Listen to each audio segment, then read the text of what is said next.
안녕하세요. 화상관계 홍익 변호사입니다. 이번 시간은 미국 파산법 개론 제2장입니다. 개인 채무자와 신선한 새 출발. 제2장에는 총 5편으로 나눠져 있습니다. 채권자를 위한 구제수단과 채무자의 관리, 권리, 자력기준, 신선한 새 출발의 구조, 면책의 정의와 면책되지 않는 채권, 13장 절차에 의한 급여소득자 변제계획. 이건 이제 목차를 보시면 확인할 수 있습니다. 오늘 먼저 채권자를 위한 구제수단과 채무자의 권리에 대해서 알아보겠습니다. 우리 사회에서 신용의 제공은 매일매일이 생활이라는 직물 속에서 짜여져 있다. 우리가 조명 스위치를 켤 때마다 우리는 전기회사에 빚을 지게 된다. 우리는 한 잔의 커피를 사기 위하여 일상적으로 신용카드를 사용한다. 만일 쉽게 대출을 받지 못한다면 극히 소수만이 교육비를 내거나 주택을 구입할 수 있을 것이다. 그렇지만 돈을 빌리는 것은 우리가 빚을 진 것을 상환할 능력이 없게 될 수 있다는 위험을 수반한다. 사람은 갑자기 비참한 질병에 걸릴 수도 있고 또한 급여를 잘 주는 직장을 잃었는데 지출을 줄이지 못하여 결국 채무를 감당하지 못하게 될 수도 있다. 연간 3만 불이 소득을 버는 가정은 아무리 선이라고 하더라도 10만 불의 부채를 청산할 수 없을 것이다. 이들은 의복, 결혼 반지 및 몇몇 가구 이상의 어떠한 자산도 없다.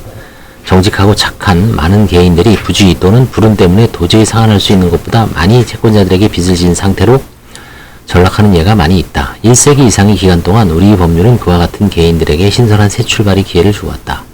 이들은 파산 절차의 신청을 제출하고 채무를 털어내고 다시 새 인생을 시작할 수 있다. 해마다 100만 명 이상의 개인이 파산 절차를 신청한다. 우리나라는 한 15만 명 이상이 개인 도산, 파산일 수도 있고 개인회생을 신청하고 있습니다.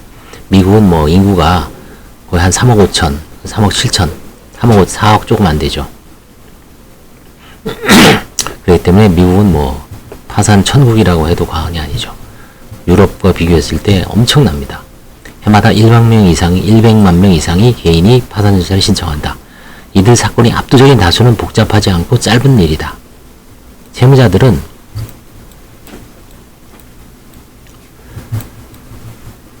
법원에 출석하지 않으며 어떤 채권자도 반대하지 않고 도대체 기록을 들여다보는 것은 오로지 법원 사무관밖에 없다. 우리나라는 마찬가지죠. 저한테 만약에 30건이 오면 한 20건 정도는 판사만 보고 파산 관제인 보고 대충 면담하고 끝내죠. 한 20-30% 정도 사건만 좀 케이스다운 케이스죠.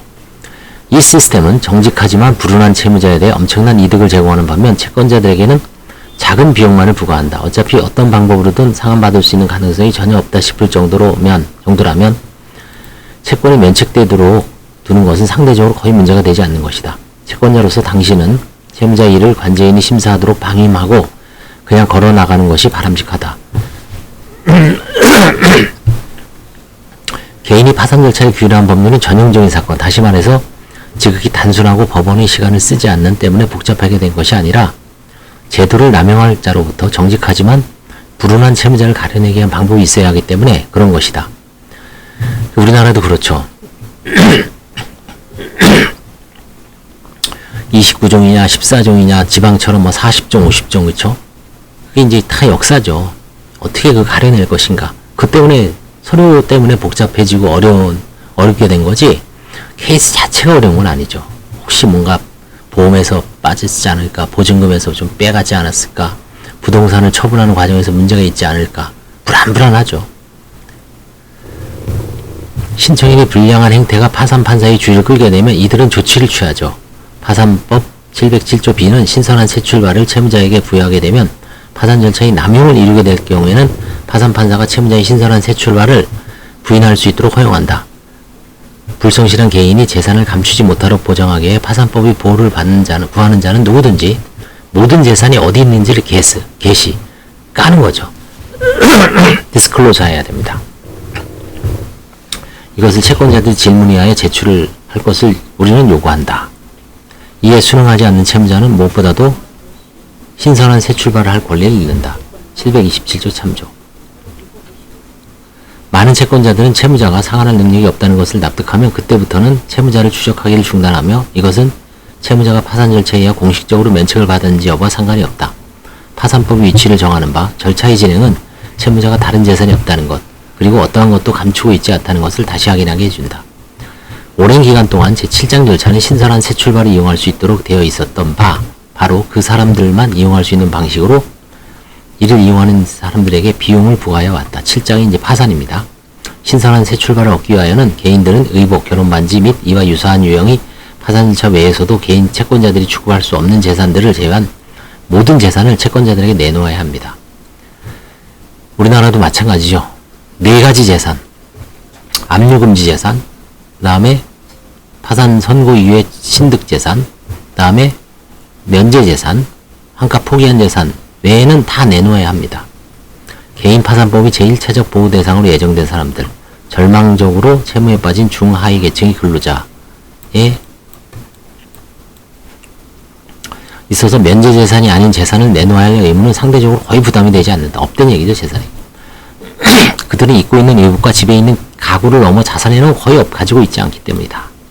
이와 대지적으로 실질적인 소득이 있고 또 상당한 가치의 재산을 축적한 사람들에게는 같은 의무라고 하더라도 더욱 부담이 된다. 이들에게는 그들이 장래 소득으로 현재의 채무를 청산할 수 있는 경우에는 파산 절차의 비용은 너무 크다. 그렇지만 우리들 중 누구나 가지고 있는 가장 중요한 재산이 인적 자본인 세상에서 어느 특정 시점에 우리가 소유하고 있는 것은 우리가 채권자들에게 갚을 수 있는 능력에 대하여 그렇게 많이 말해주지 않는다. 로스쿨을 각 졸업한 사람은 가족이 있는 보조요리사보다 재산이 훨씬 적지만 3배를 더 벌 수 있다. 로스쿨 졸업생에게 10만 불이 빚은 이례적인 것도 아니고 과도하게 부담스러운 것도 아니다. 그러나 보조요리사에게는 이 정도의 빚은 파멸적이다. 이와 같은 이유로 인하여 파산법에는 누가 법률이 보호하려고 하는 정직하지만 불운한 채무자인지를 정확히 재는 명시적인 메커니즘이 있어야 한다고 어떤 이들은 주장하였다. 법률은 그들의 소득 및 그들이 빚진 것을 상환할 능력을 명시적으로 살펴보아야 한다는 것이다. 많은 논쟁 뒤에 연방의회는 2005년에 그와 같은 메커니즘을 채택하였다. 그렇지만 이 기준은 실장 절차를 이용하는 사람 중 일부에만 영향을 미친다. 자력기준, 미닝 테스트를 도입했다고 해도 빚진 것을 대부분 갚을 수 있는 고소득의 채무자에게는 상대적으로 작은 효과가 있었다. 그 이전에 이미 대부분의 법원은 채무를 상환할 수 있는 능력을 가진 사람이 파산 절차의 개시를 신청하는 것은 그 자체로 사건을 기각할 사유에 해당한다고 판단하여 오고 있었기 때문이다. 그렇지만 자력 기준에 걸리지 않는 절대 다수의 채무자들에게 상당한 비용을 확실히 부과하였다. 촛불 겨우 할 만한 가치가 없는 게임이었는지는 모른다. 소수의 나쁜 배우를 잡아내는 편익이 있다고 하여도 다른 모든 사람들이 지게 되는 비용을 정당화하지는 못한다. 자, 이제 지금 첫 번째 시간으로 채권자를 위한 구제수단과 채무자의 권리 이걸 이제 했고요. 다음 시간에 자력 기준을 한번 보도록 하겠습니다. 네, 감사합니다.